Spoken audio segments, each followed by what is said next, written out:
Hello, my friends, and welcome back. Thank you very much for being with me again today.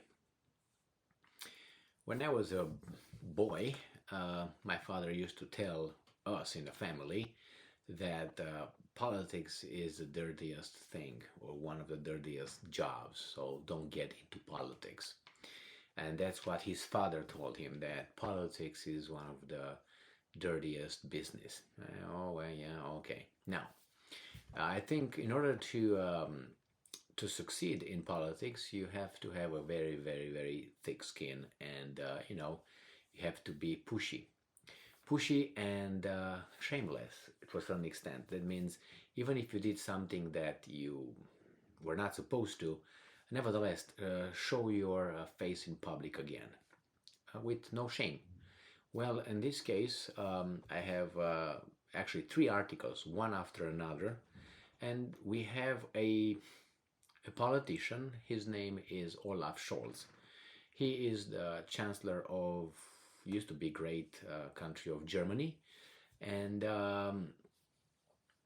why is it not great anymore? Because I don't think it's independent. That's my assessment. I think it's just a follower. I don't think has its own foreign policy, and not even I think it has its domestic policy. I think it looks to the big boss and asks for moves that it should do or not should make. In this case, we have Olaf Scholz, for whatever reason that I don't understand yet, went on a trip to South America, to Latin America. And he went to visit Lula in Brazil, and he went in to Argentina.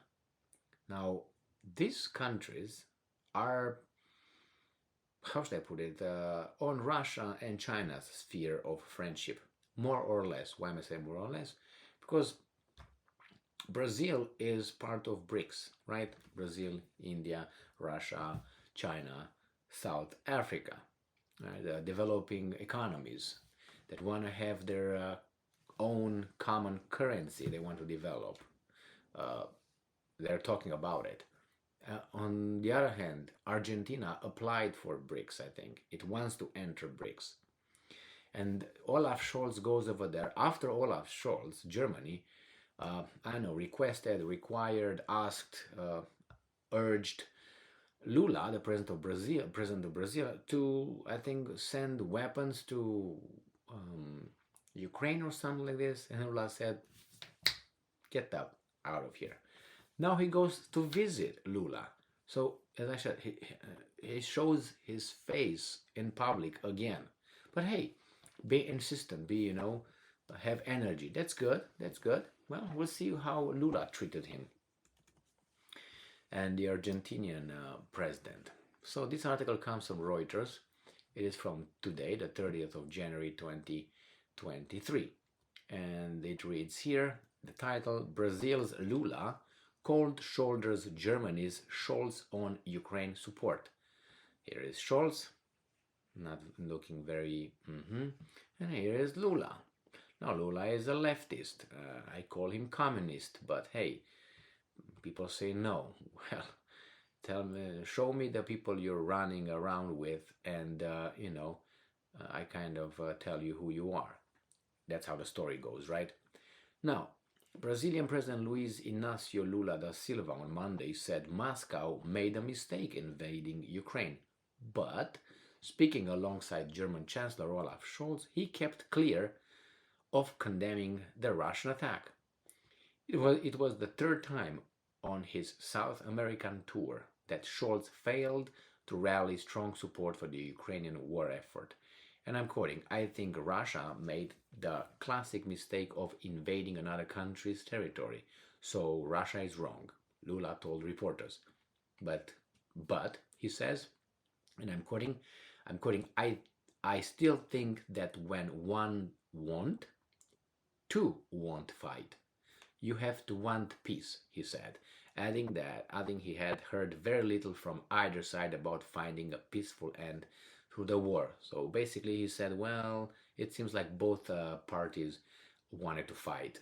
It was not like one of them was, oh, I want peace. Lula said Brazil would not provide ammunition to Ukraine for German-made Gepard anti-aircraft guns as reportedly requested by Germany. A joint statement by the two governments issued later, however, said they empathetically deplore, and I'm quoting, deplored Russia's violation of Ukraine's territorial integrity and annexation of parts of its territory as flagrant violations of international law. End quote. Argentina and Chile's leaders dashed German hopes they might lend more support for Ukraine during Scholz's visit there, underscoring ongoing differences between the West and its allies in lower income countries. Its allies, since when? Um, on his tour, Chile, wasn't Chile with Allende the one that was overthrown by his Western allies? It wasn't Allende? By whom? Read that book over there, Overthrow. I told you the name is what? Stefan Kinzer. That's the name of the author. It tells you something about Allende and those South American coups orchestrated and by.